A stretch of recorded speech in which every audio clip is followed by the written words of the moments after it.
Hello students, से पहले की वीडियो में हमने कैरेक्टरिस्टिक्स ऑफ बैलेंस शीट चिट्ठे की विशेषताएं अंडरस्टूड की थी। अब देखेंगे इसमें लिमिटेशन ऑफ बैलेंस शीट, चिट्ठे की सीमाएं। देखिए, चिट्ठा एक विशेष क्षण की स्थिति स्पष्ट करता है जो किसी निश्चित तिथि को बनाया जाता है वर्ष के अंत में। उसमें कुछ कमियां पाई जाती हैं, उनको हम देखेंगे। जैसे फर्स्ट है विंडो ड्रेसिंग, ऊपरी दिखावट। चिट्ठा वर्ष के अंतिम दिन की पोजीशन प्रकट करता है, अतः विशेष प्रयास करके वास्तविक स्थिति से उत्तम स्थिति दिखाई जा सकती है, अतः सही स्थिति का पता नहीं चलता है। मतलब उसमें ऊपरी दिखावट होती है। नेक्स्ट पॉइंट, वर्तमान मूल्यों की जानकारी का अभाव। चिट्ठे में संपत्तियों को ऐतिहासिक मूल्य पर दिखाते हैं, अतः उनका वास्तविक मूल्य नहीं जान पाते हैं कि उनका वास्तविक मूल्य क्या है। जो हमारी ऐतिहासिक मूल्य होता है उसी पर इसको दिखाया जाता है। नंबर थर्ड, वास्तविक स्थिति का ज्ञान नहीं। व्यवसाय की ख्याति, कर्मचारियों के साथ संबंध, प्रबंध की कुशलता आदि के बारे में चिट्ठा हमें कोई भी इंफॉर्मेशन नहीं देता। इसलिए फ्यूचर में स्थिति में क्या परिवर्तन होगा, फ्यूचर में क्या सिचुएशन होंगी, ये जानकारी हमें इससे नहीं मिल पाती है। मतलब चिट्ठा वास्तविक स्थिति का ज्ञान नहीं कराता है। व्यवसाय की क्या ख्याति है, कर्मचारी के साथ कैसे रिलेशन है, मैनेजमेंट कैसे काम कर रहा है, तो इसकी हमें कोई जानकारी से नहीं मिलती। इसलिए फ्यूचर में क्या पोजीशन रहेगी, क्या चेंजिंग रहेंगे, ये हम उसके बारे में नहीं जान पाते। नेक्स्ट है काल्पनिक संपत्तियाँ। चिट्ठे में preliminary expenses, heavy advertisement expenses, profit and loss का डेबिट बैलेंस संपत्ति के रूप में दिखाते हैं। इससे क्या होता है, कोई साधारण व्यक्ति भ्रमात्मक जानकारी प्राप्त करता है। तो ये भी इसके एक लिमिटेशन है कि इसमें काल्पनिक संपत्तियों को भी शामिल किया जाता है। नेक्स्ट है स्थिर प्रलेख।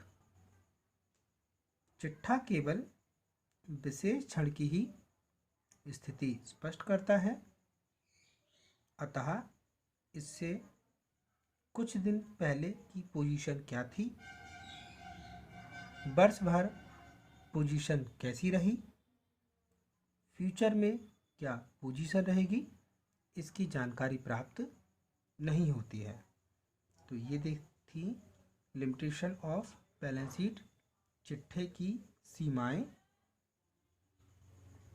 आगे हम देखते हैं explanation of balance sheet item. आर्थिक चिट्ठे की मदों का स्पष्टीकरण कि जो हम बैलेंस शीट प्रिपेयर करते हैं उसमें असेट साइड होती है और एक लायबिलिटी साइड होती है। असेट साइड में हम किस किस आइटम को लिखते हैं और लायबिलिटी साइड में किन किन आइटम को लिखा जाता है। चिट्ठे में जो भी मद दिखाई जाती है उसको संपत्ति पक्ष और दायित्व पक्ष दो कैटेगरी में डिवाइड किया जा सकता है। पहले हम देखेंगे असेट साइड, संपत्ति पक्ष में दिखाई जाने वाली संपत्तियां। कौन कौन सी संपत्ति दिखाई जाती हैं। पहली है हमारी फिक्स्ड असेट्स, स्थायी संपत्तियां। पहले हम ये समझेंगे स्थायी संपत्तियां क्या होती हैं।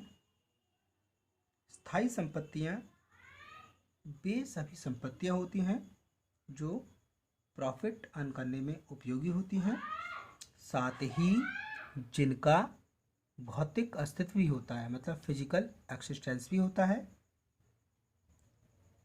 ये संपत्तियां व्यापार में अपेक्षाकृत अधिक दिनों के लिए लगाई जाती हैं, इसलिए इन्हें स्थिर या स्थायी संपत्ति कहते हैं। जैसे land, machine, plant, lease hold, furniture, life stock and vehicles के एग्जाम्पल हैं। तो हमने एग्जाम्पल में देखा जैसे कि भूमि भवन होता है हमारा, संयंत्र है, कोई पट्टा है, किसी प्रकार का फर्नीचर है, पशुधन है, वाहन है, तो ये सब इनके एग्जाम्पल हैं।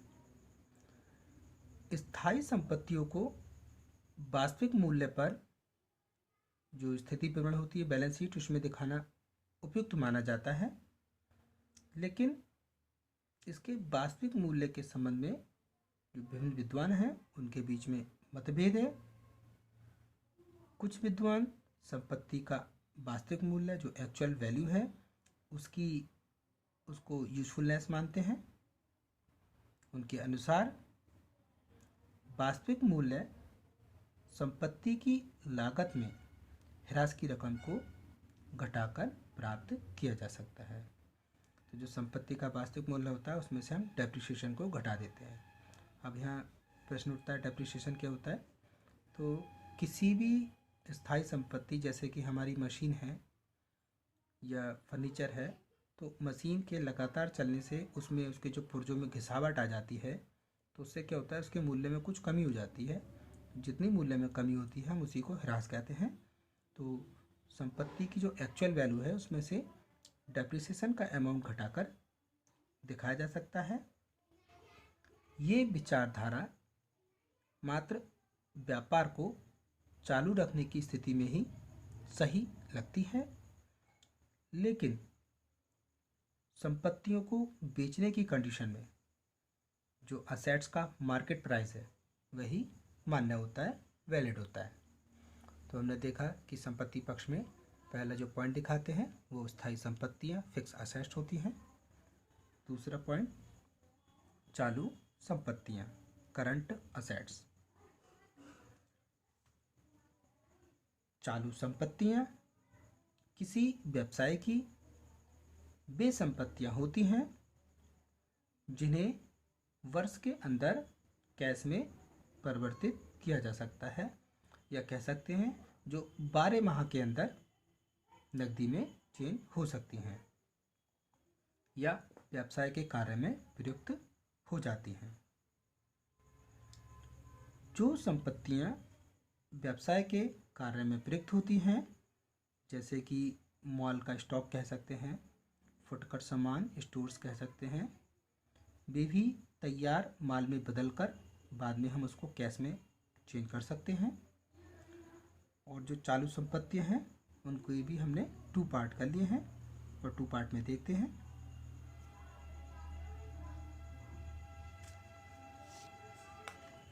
जैसे फर्स्ट है हमारा लिक्विड असेट्स, तरल संपत्तियां, और दूसरा है अदर करंट असेट्स, अन्य संपत्तियां।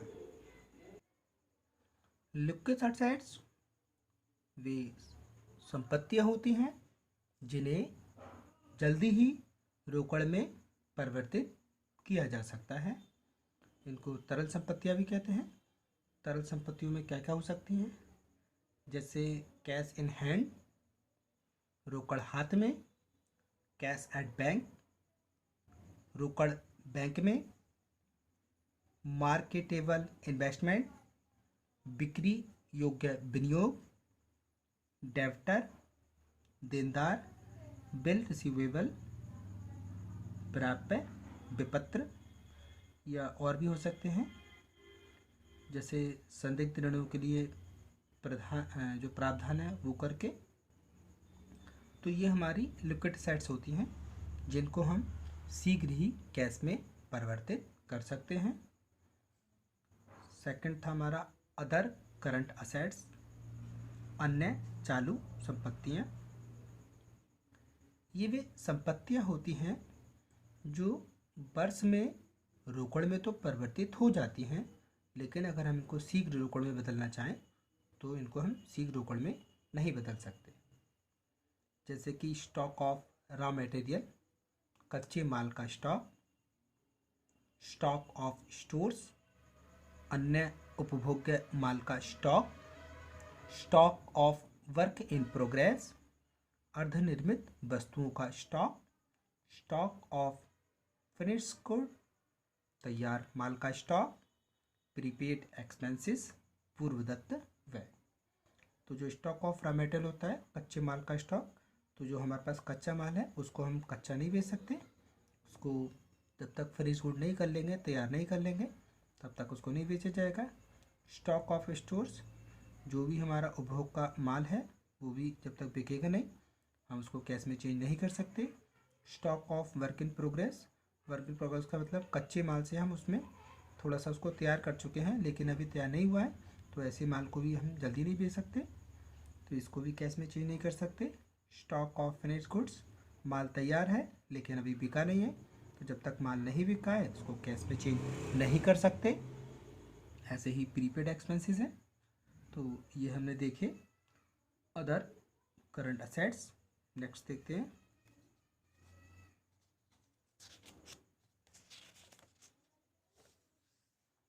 इनटेंजिबल असेट्स, अमूर्त संपत्तियां।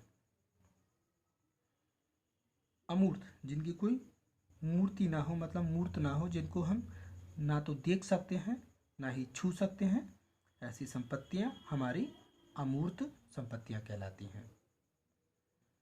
इस प्रकार की संपत्तियों का वास्तविक मूल्य व्यवसाय की लाभार्जन शक्ति पर डिपेंड करता है।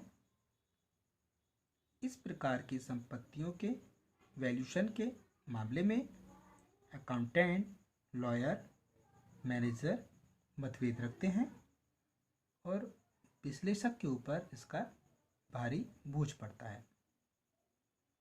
इंटेंजिबल असेट्स में निम्नलिखित को हम शामिल करते हैं, जैसे पेटेंट्स एंड ट्रेडमार्क्स,